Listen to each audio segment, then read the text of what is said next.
Audio Jungle.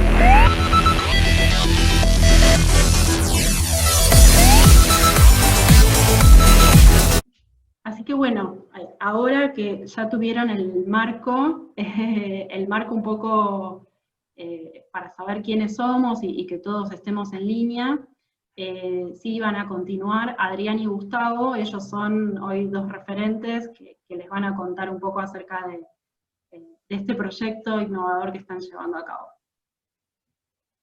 Bueno, muchas gracias, Anabela. Así que seguimos con nuestros Adrián. colegas y tienen la posibilidad ya de compartir pantalla, así que podemos empezar.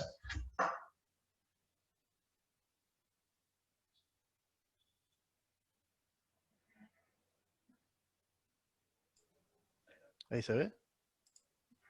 Ahí estamos. Ok, Bien. perfecto. Buenísimo. Muy bien. Bueno, mi nombre es Adrián Paolini, soy el líder del equipo de telecontrol de la compañía de Edenor.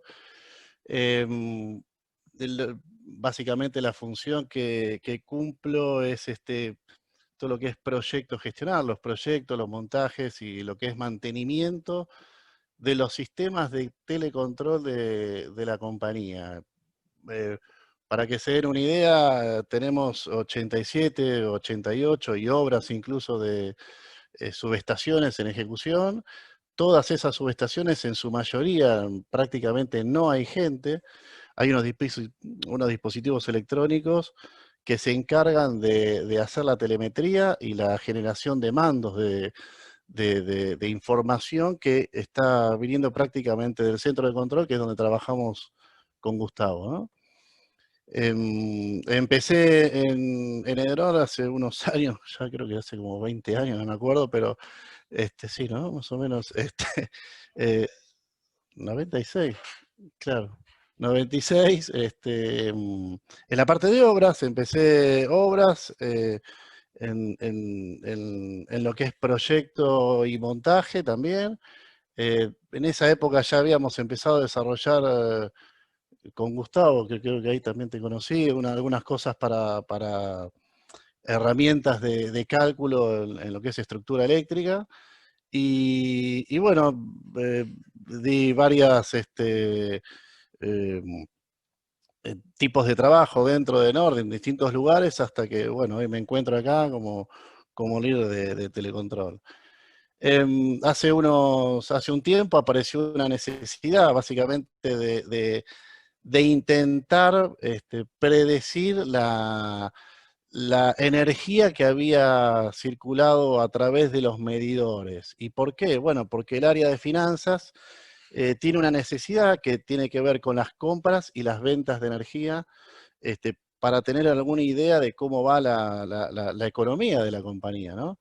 Entonces, claro, bueno, la problemática que se plantea es que obviamente como son medidores que no están comunicados ni telemedidos, no se tiene esa información a fin de mes. Incluso sería imposible que se pueda llegar a leer todos esos medidores, sobre todo lo que son medidores residenciales, en un día, ¿no? Entonces, lo que se hace una escalada, unos planes de lectura, y por supuesto nunca se va a tener esa información de la venta, con lo cual había que hacer una estimación. Entonces, hubo siempre cuando ocurre este tipo de cosas, interactuamos con otros colegas, y ahí es cuando nos llegó esta necesidad, y se nos ocurrió se nos ocurrió que plantear un método de solución a través de esta tecnología que se lo conoce como bueno, inteligencia artificial o en algunos casos por ahí también se podría llamar deep learning. Así que después terminó usándose también para algunas cosas que está relacionada con la mejora de energía, con reducir los errores que se pueden llegar a tener en la contabilidad por el método que se viene incluso todavía usando, porque se está todavía implementando esta tecnología. Y después, obviamente, encontramos otras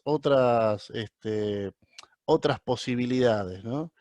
Y acá lo que quiero abrir o usar esa ventanita que hablaban recién, es que a veces uno tiende a pensar que está todo resuelto, ¿no? Que las herramientas ya están todas desarrolladas en todo el mundo y todos podemos usar, y bueno, la verdad es que no es tan así. Nosotros venimos implementando tecnologías y vemos en el mundo qué es lo que se está usando, y hay algunas cosas por cómo funcionan nuestros sistemas, a veces no se pueden implementar. Con lo cual a veces es necesario hacer desarrollos, no es que ya está todo desarrollado, ¿no? La verdad que en eso podemos decir que tenemos bastante experiencia. Acá, perdón, acá está Gustavo acá atrás, por eso. Pero bueno, la cuestión es que yo que también vengo de ingeniería, a veces uno tiende a pensar que está todo desarrollado, no, la verdad que no. Y bueno, no quiero dar muchos ejemplos, pero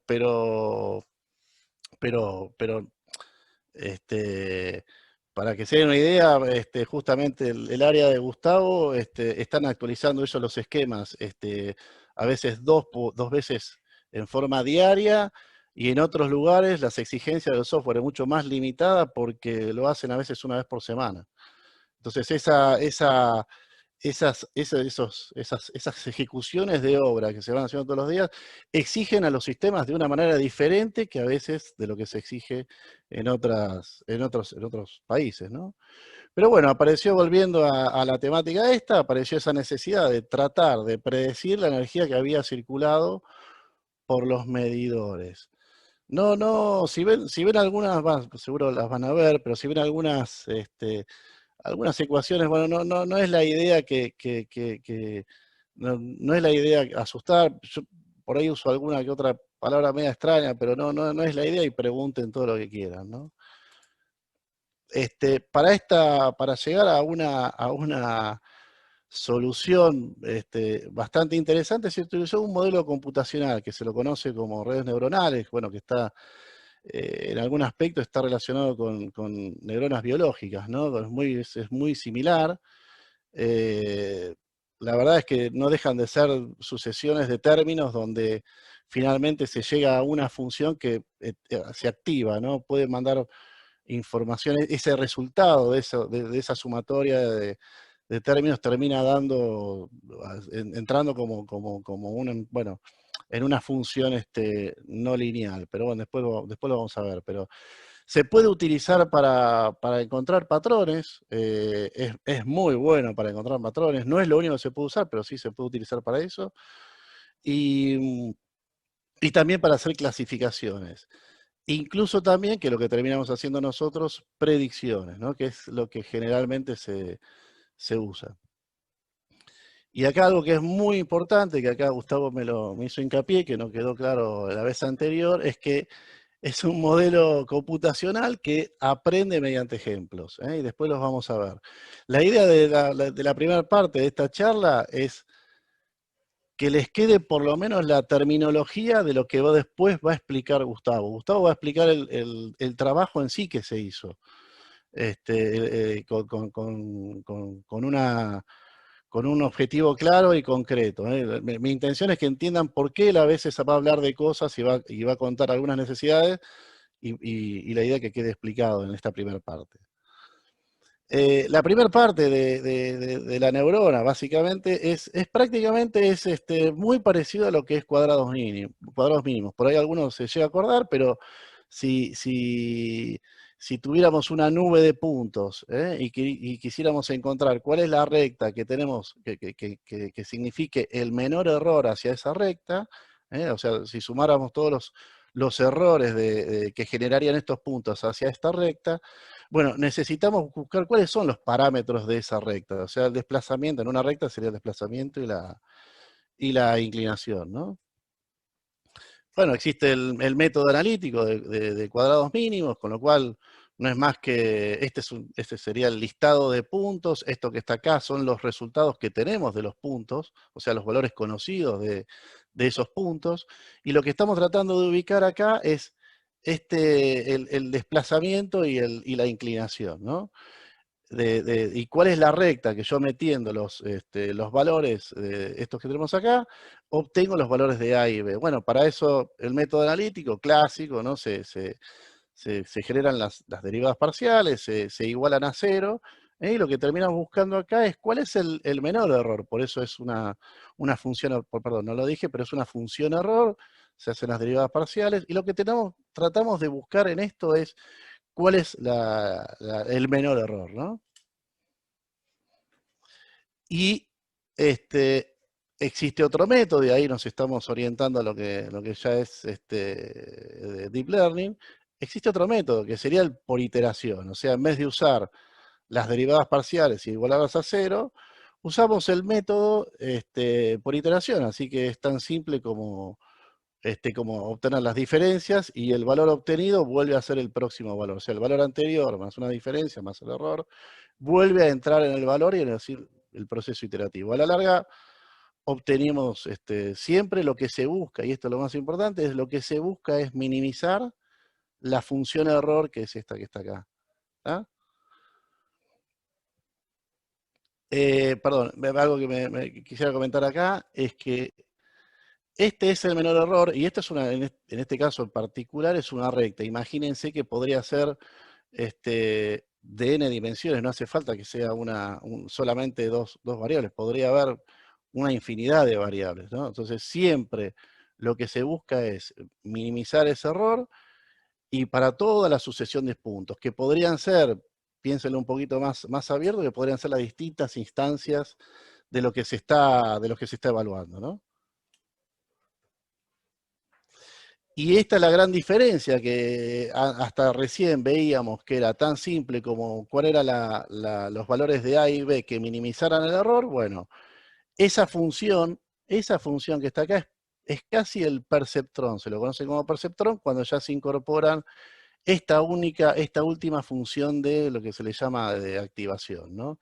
Y tiene algunas particularidades, bueno, de sus derivadas, que siempre es creciente, pero lo más importante es que esta tecnología, bueno, viene un poco, es un poco de los años 60, y lo que siempre se buscaba era minimizar los cálculos, con lo cual la particularidad que tiene este tipo de funciones es que esta es la derivada, es tan simple como 1 menos la función. Pero bueno, no importa, acá lo importante es que necesitamos encontrar el menor error y cómo buscarlo, cómo llegar a ese menor error, cómo recorrer esta superficie, que para este caso en particular, cómo recorrer esta superficie y aproximarse a ese punto, ¿no? Bueno, obviamente sería con sus derivadas o con sus errores, ¿no? Con esto que está acá. Y es como si fuera el corte, ¿no? El corte de esa superficie. Volviendo a esto, entonces, la sumatoria, suponiéndose que tuviéramos varios puntos x1, n dimensiones de todo esto, entramos a la sumatoria, y acá tenemos la activación, ¿no? Esta es la función, entonces, que sería esta simple función que está acá. Hay varias funciones de activación también, pero nosotros en particular usamos esta. Y este es el método conocido como backpropagation, que es la manera de utilizar esas derivadas de la función error. Como ven acá, ya acá no hay un solo perceptrón, sino que tenemos 3 perceptrones entrando información, y a su vez se habla de capas. Ya no es, acá en este caso antes era una capa, ahora ya en este caso hay 2 capas o a veces 3 capas, ¿no? Incluso para otro tipo de actividades ya estamos hablando de infinidad de capas, de miles de capas. No importa el detalle de esto, es tan simple como que siempre lo que se busca es cuál es, a través del proceso iterativo, cuáles son los valores de A y B que minimizan el error. Siempre lo que se busca es minimizar el error. Acá es fácil de graficar porque siempre, como dije antes, estamos hablando de una inclinación y un desplazamiento, así que es sencillo, ¿no? Pero siempre de eso se trata, hasta ahora. Bueno, acá hay un aspecto a tener en cuenta, que como tratamos de funciones ya no lineales, a veces esa minimización, esa búsqueda de minimizar el error, podemos llegar a tener trampas, y a veces no siempre estamos en el menor error, sino que a veces estamos en una posición, en un lugar donde quedamos atrapados en un error, pero a veces existen otros puntos de esa superficie donde podemos tener menores errores. Hay técnicas para resolver esto, ¿no? También. De hecho, es ingresando por distintos lugares, ¿no? Iniciando con valores para estos procesos iterativos de distinto lugar, ¿no? Con distintos valores iniciales. Bien, entonces, imagínense siempre el problema que tenemos, ¿no? Tenemos una lista de números, queremos encontrar una ley de transformación, que antes era la ley de esa recta que veíamos por ahí, y cuál es la que más o menos nos sirve para predecir, o sea, los valores que tuvimos, cuáles son los que generan los menores errores a los que había ingresado como datos, ¿no? Así que entonces tenemos la definición de entrada, estos serían los pasos, tenemos de las definiciones de las entradas y las salidas, las entradas como estas que están acá, y las salidas para cada una de estas entradas que están acá. Repito que esto es una instancia de una sola dimensión, ¿no? O sea, tenemos una entrada en este caso y una salida. Hay una etapa en donde se define la estructura de la red, ¿eh? Podemos tener varias capas, podemos tener qué tipo de funciones de activación podemos necesitar. Después la preparación de los datos, y acá es bastante importante, yo creo que esto es una de las partes más difíciles en todo esto son los datos. Los datos para este tipo de cosas necesitamos que sean lo más preciso posible, incluso definir sus rangos, porque toda esta tecnología funciona dentro de unos rangos, son funciones no lineales, con lo cual tienen sentido para algunos rangos. Fíjense que este tipo de funciones,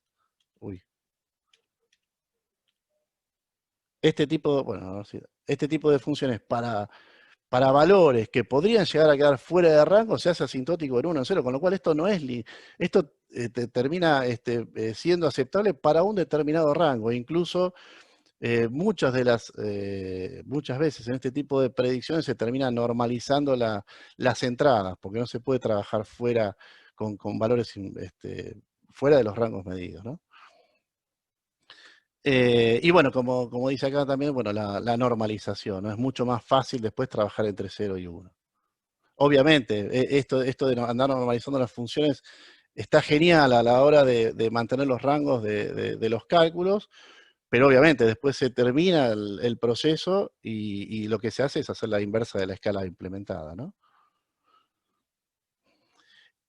Una vez que está definido las funciones, los valores, las variables de entrada y las de salida, y también está definido los rangos, están definida la estructura, viene el proceso de entrenamiento. Acá es el valor que tengo de entrada y el valor que tengo de conocido, y hacer que mi red neuronal logre calcular cuáles son los valores de los pesos, o en el caso de la función era el valor de la pendiente, y los desplazamientos, que se lo llama acá como vías, por ahí lo pueden encontrar por ahí que se lo llama vías, pero tiene que encontrar cuál es el valor de la pendiente, volviendo a la recta de la pendiente, o del desplazamiento que minimice el error, con los datos conocidos, ¿no?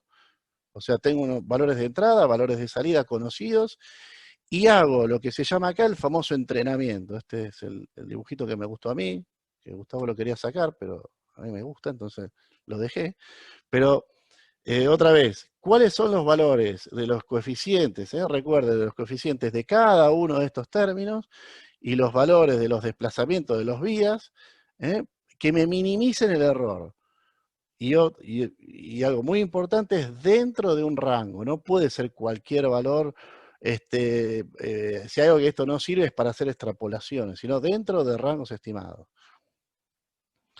Y bueno, y uno de los problemas es que, claro, como hoy por hoy prácticamente no tiene costo, andar agregando neuronas no es más que agregar los modelos estos, no es más que agregar términos. La verdad es que no tiene costo, y tal es así que hoy por hoy hasta se alquilan, así que cualquier persona, cualquier emprendedor que quiera usar esta tecnología, hoy por hoy no es ni necesario tener una super máquina con una gran placa de video, que son los que se terminan usando para esto, pero no es necesario porque hoy por hoy se alquila y a costos baratísimos, inclusive algunos son hasta gratuitos, así que para hasta cierto nivel se puede hacer. O sea, no está limitada esta tecnología solamente para grandes inversores, ¿no? La verdad que lo puede hacer cualquiera. Bueno, una vez que ya está, entonces, tenemos definida la red, ya está entrenada, o sea, ya ajustamos nuestros valores de A y B, si fuera esa recta, si ya está, si logramos una minimización del error producido, bueno, estamos en tiempo ya de predicción, ¿no? Y eso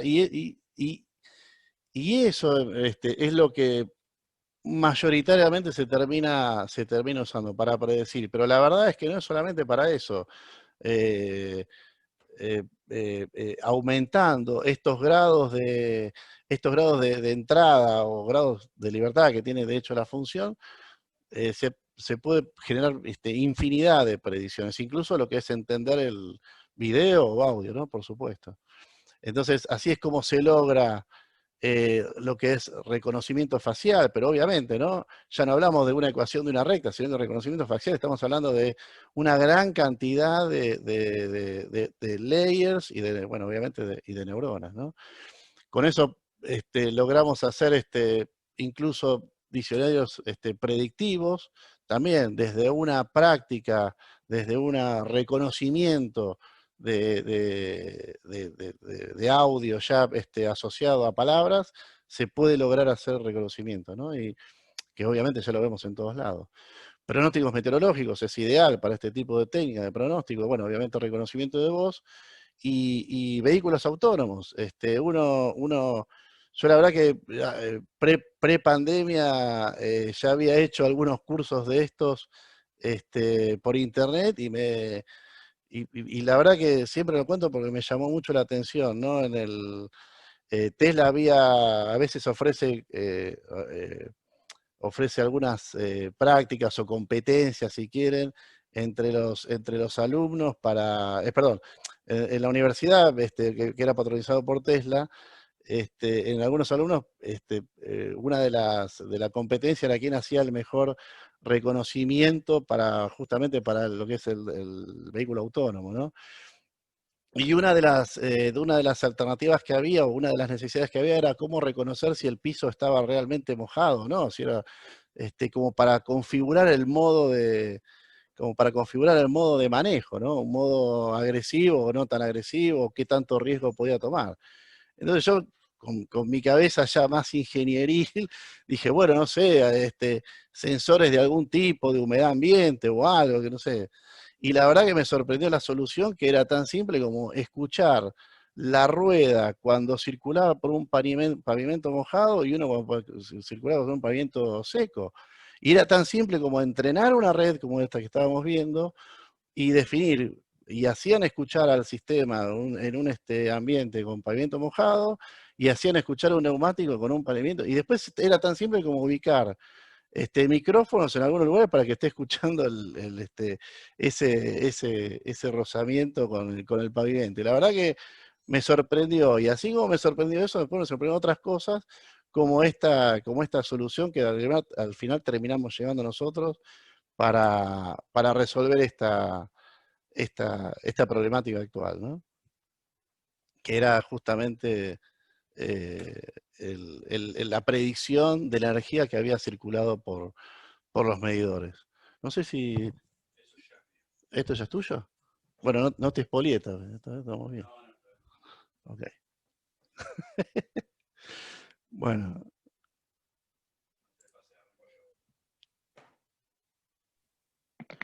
Bueno, hola, ¿qué tal? Mientras se suma y proyecta Gustavo, recuerden que nos pueden dejar en el chat las preguntas que tengan y que al final después las resolvemos.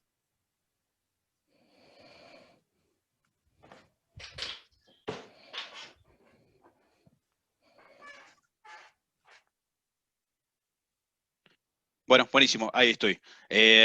Ahí Adrián dio corta el micrófono, que me parece que hay eco. Perfecto. Adrián estuvo hablando sobre la teoría y yo me voy a enfocar mucho más en la parte práctica. En el caso que íbamos a hablar, ¿no? El tema de la estimación de la energía en medidores. Tal como dijo Adrián, nuestro gran problema era que nos estaban pidiendo estimar cuál era la energía que había pasado por todos los medidores mes a mes, mientras que nosotros tenemos la medición, no tenemos medidores inteligentes, tenemos una mínima cantidad, y las lecturas se hacen bimestralmente y ni siquiera se hacen todas en el mismo momento. Entonces no podríamos llegar a decir en este momento hay tal cosa, pasa tanta cosa, se está consumiendo tanta energía.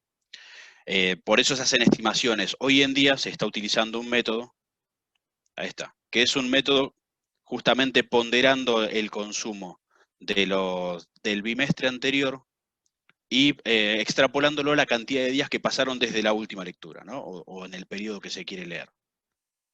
Nosotros tenemos una cualidad en Edenor, que es que el consumo de electricidad, no solo en Edenor, las empresas eléctricas, que el consumo de electricidad varía muchísimo entre los bimestres. ¿Por qué? Porque en verano se consume mucho, en invierno se consume también bastante, dependiendo de la cantidad de artefactos eléctricos que se tengan para calefaccionar, mientras que en otoño y primavera la temperatura es mucho más agradable y la gente no consume tanto como para llegar a la temperatura de confort, ¿no? Entonces, si viendo el cálculo como se hace hoy en día, llegamos a que tenemos un error sistemático, ya que extrapolar los datos del bimestre anterior no va a funcionar para este bimestre. Ahí entramos nosotros y propusimos el método utilizando lo de las redes neuronales. Partimos de la base de que cada cliente tiene sus propios hábitos, ¿no? Y que sabiendo las condiciones sabemos que él se va a comportar de la misma manera. Asimismo sabemos que las redes neuronales, tal como lo dijo Adrián recién, se especializan en reconocer patrones, ¿no? Están hechas para esa, porque vos le estás dando ejemplos, vos lo entrenás con ejemplos. Entonces, si está bien entrenada la red, si están bien los datos, está bien la estructura, tenés que esperar a que sepa predecirte qué haría el cliente, ¿no? Con esas condiciones. Lo que sabemos también son las condiciones del periodo actual, las condiciones climáticas más que nada, ¿no? De ahí llegamos a nuestra propuesta, que era que podríamos entrenar una red, permiso, ahí está, podríamos entrenar una red para aprender los hábitos de cada cliente y aplicarlos en las condiciones actuales de ese periodo.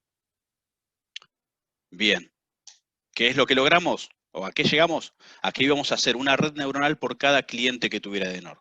Esto es un acercamiento, creo que medio novedoso, ¿no? No estamos trabajando con los datos totales, sino que entrenaríamos una red neural para que aprendiera cómo se comporta cada uno de los hogares de Edenor, cada uno de los 3 millones de hogares de Edenor, como mencionó Anabela. Bien, llegamos a un tipo de red neuronal, que es la LSTM, es algo más complejo que lo que estuvo mencionando Adrián, que tiene 2 cualidades básicas. Una que es recurrente y la otra es que sabe olvidar. Que sea recurrente nos sirve para tener en cuenta los valores previos, tiene en cuenta los valores previos la red esta, y aparte sabe lidiar con datos periódicos de diferentes ciclos. Nosotros estaríamos analizando no solamente un año, sino varios años. Entonces, querríamos asumir de que un cliente se va a comportar este verano igual que el verano pasado y este invierno igual que el invierno anterior, ¿no? Asimismo, la LSTM, tal como dijimos, sabe olvidar. ¿Esto qué quiere decir? Lo voy a explicar por ahí un poquito más. La LSTM sabe fijarse en sus parámetros cuáles son relevantes y cuáles no son relevantes. Entonces, deja de prestarle atención a ciertos parámetros y le presta por ahí atención a más parámetros que reconoce como que son más inmediatos. ¿Qué ganamos con esto? De que se adapta a los cambios de hábito de los clientes. El cliente no va a ser siempre igual. No va a tener siempre los mismos artefactos. Por ahí la familia no va a ser igual. Crece la familia, crecen los chicos y se van. Bueno, asimismo, aprende, tal como dije recién, aprende la inercia de cada una de esas condiciones. Por ahí la temperatura le afecta, o ese cliente, la temperatura le afecta más o menos, o al año siguiente cambió artefactos, pero los artefactos de verano y no los de invierno, por ejemplo, ¿no? La calefacción no y sí la refrigeración. Ahora llegamos a una de las cosas que dijo Adrián, la importante de la red. Hay 2 cosas muy importantes. Una de ellas es el modelo de la red, cómo lo vas a modelizar, cuántos layers le vas a poner, qué tipo de red va a ser, que ya lo comenté recién, y otra de ellas son los ingresos que le vas a dar a la red ¿no? Y el egreso para entrenarla. Llegamos a este tipo de factores. Uno es la duración del periodo, que afecta, obviamente, afecta muchísimo a cuánto va a haber consumido el cliente, ¿no? No es lo mismo analizar un periodo de un mes a un periodo de 2 meses o un periodo de una semana. Asimismo, las temperaturas. Las temperaturas creo que son el factor clave para determinar cuánto consume electricidad, porque por lo general lo que más consume, y hoy en día, sobre todo con la iluminación LED, lo que más consumen son los aparatos de calefacción y refrigeración. Ahí vamos a iluminación ambiente, también influye la iluminación ambiente, ¿no? No es lo mismo todo un mes nublado a todo un mes soleado para el consumo de electricidad. O eso queríamos creer, ¿no? Vamos a ver después si resulta. Y por último, los datos históricos. ¿Cómo venía consumiendo el cliente antes? Esto tiene mucho que ver con el STM, tal como dijo Adrián, que hablaba de no sé si habló mucho o no, de las redes recurrentes. Las redes recurrentes, a ver, dale, activa el micrófono. Dale. Bueno, perdón. Quial no sé si se está escuchando tu micrófono. No se está escuchando. Bien, bueno, las redes recurrentes, voy a mencionar yo. Tendría que haberlo mencionado, Adrián, no quiso spoilear. Tienen mucho que ver con una progresión de datos. Son especiales y tienen en cuenta la progresión de datos. Entonces, en este caso, sí, ya que estamos usando una LSTM, que es un tipo de red recurrente, tendríamos que tener en cuenta los datos históricos para ver cómo va avanzando. Influye muchísimo saber cuánto venía consumiendo el cliente para saber cuánto va a seguir consumiendo. Asimismo, a los factores o a las entradas que dependían de los horarios, lo que hicimos fue dividirlas en 3 franjas horarias, ¿no? Que sería de 0 a 8, a grosso modo serían las horas que están todos durmiendo, de 8 a 16 las horas que están todos trabajando, y de 16 a 12 o a 24 horas, que vendrían a ser las horas de ocio.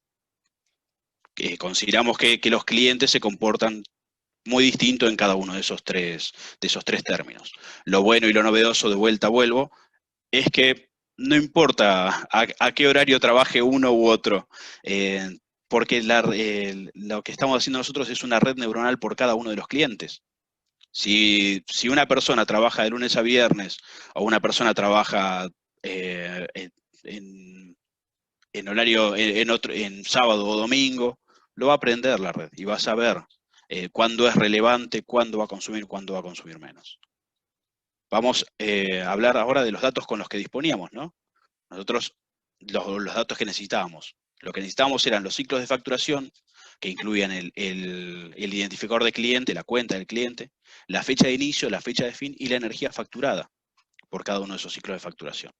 Asimismo, lo que necesitábamos eran las condiciones climáticas por hora, que eran la temperatura y las condiciones del cielo, justamente para temperatura y para iluminación, lo que habíamos hablado recién.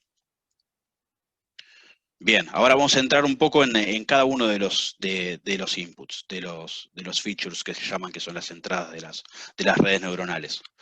Como primero estaba la duración del periodo. Fue la primera que encaramos y nos pareció correcto empezar por ahí.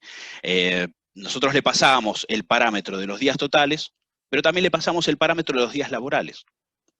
No es lo mismo que haya habido muchos días laborales si querés tener en cuenta sábados y domingos. Los sábados y domingos la gente es esperable de que trabajen distinto, que sea distinto, pero asimismo ya vuelvo a lo mismo.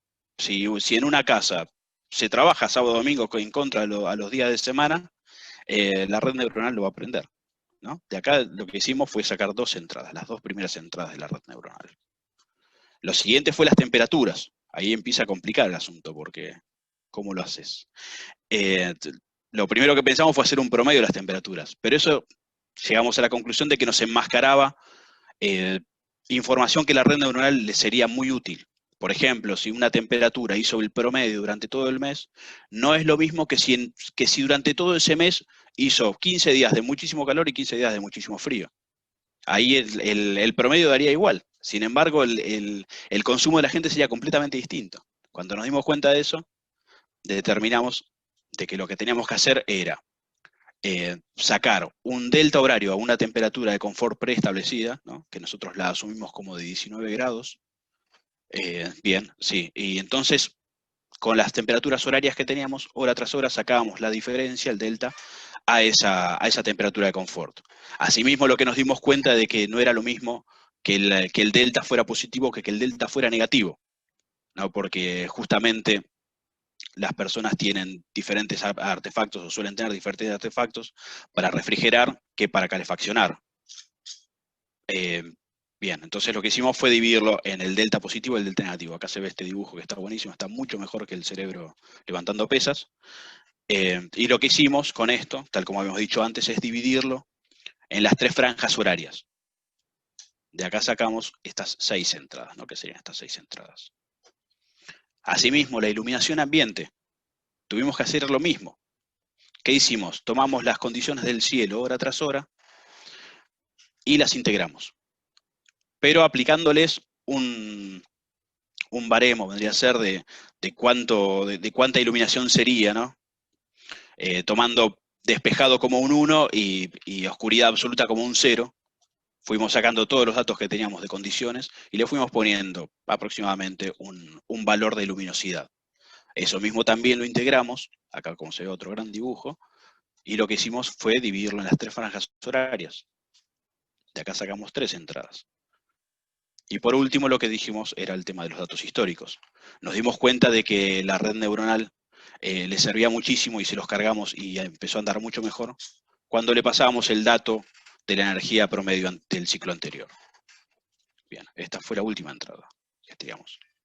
Que fue lo que hicimos. Finalmente contamos con un set de pruebas, esto, tal como dijo Adrián, está en proceso, lo estamos probando. Y contamos con 88 clientes en 46 ciclos de facturación entre 2007 y 2018. Con el... Tenés el micrófono abierto, ¿no? Sí.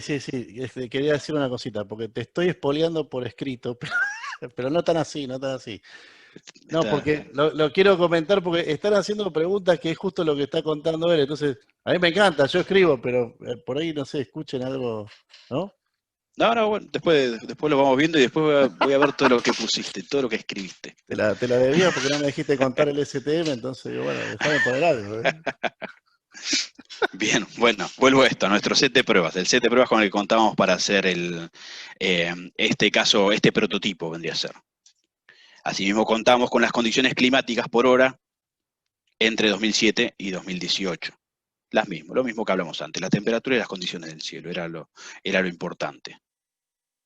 Bien, el entrenamiento de la red, ¿cómo hicimos el entrenamiento de la red? Eso es algo que habló Adrián, que era una parte muy importante del entrenamiento, porque de establecer la red neuronal, tenés que ver que realmente funciona y tenés que ver que el set que tenés de pruebas o el set que tenés de entrenamientos se comporta igual que el set que tenés de pruebas. Eso es algo de overfitting. No recuerdo que lo hayas mencionado, Adrián, el overfitting.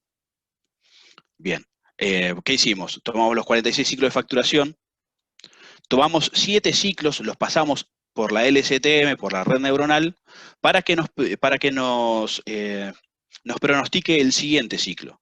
Al siguiente ciclo lo que hicimos fue contraponerlo con el dato real. Y así lo fuimos haciendo por los 46 ciclos de facturación, ¿no? Y esto lo hicimos por los 88 clientes. Eso fue lo que hicimos. El entrenamiento, por lo general, consume mucho tiempo, pero una vez que está entrenada la red neuronal, correr un ciclo más, hacer esta corridita, es trivial en cuanto al tiempo. Así que la idea nuestra es dejar los 3 millones cuando tengamos el set total, ¿no? Los 3 millones de redes neuronales entrenadas, y lo único que hacemos todos los meses es correrle el pronóstico para la siguiente, que va a ser un tiempo trivial. Tiempo trivial por 3 millones, pero bueno. Bien, acá llegamos a los resultados, y voy a arrancar por lo feo, voy a arrancar por la peor estimación. Acá tenemos un cliente que no sé qué pasó, pero en algún momento dejó de consumir, tuvo consumo cerca de 0, y después volvió a sus consumos habituales. ¿Qué vimos que hizo la red?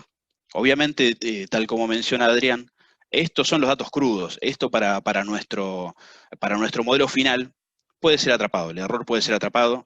Acá vamos a ver una manera fácil de atraparla. Perdón, porque justo uno me encantó, porque justo una persona preguntó el tema si sirve en pandemia. Bueno, acá tenemos un caso justamente, ¿cómo sería si se hubiera ido por pandemia de ese lugar y hubiera quedado abandonada, ¿no? Y hubiera generado todos esos errores, la red del STM. Bien, tal cual. Bueno, es eso. Acá vemos, ahora voy a seguir sobre ese tema, ¿no? Pero lo que vemos es que estaba estimando, quiso seguir estimando como que el cliente iba a seguir consumiendo, y cuando la red se dio cuenta de que él estaba consumiendo mucho más bajo de lo que había estimado, se fue para abajo, un consumo negativo. Esto es recontra fácil de atrapar. Decís, pará, si estás estimando un consumo negativo, desestimá ese cálculo. La verdad que no va. Después, cuando el cliente vuelve, la red neuronal vemos cómo vuelve a compasarse a los consumos reales. Acá, perdón, no lo dije, pero los datos reales son el verde, son la línea verde. Los datos, según el método actual que tenemos, son los azules. Vemos cómo la curva se desfasa, la copia prácticamente, pero se desfasa. Acá estamos teniendo el error este de acá, estamos teniendo el error este de acá, pero también estamos teniendo este error, ¿no? Se da el error tanto en invierno para un lado como en verano para el otro.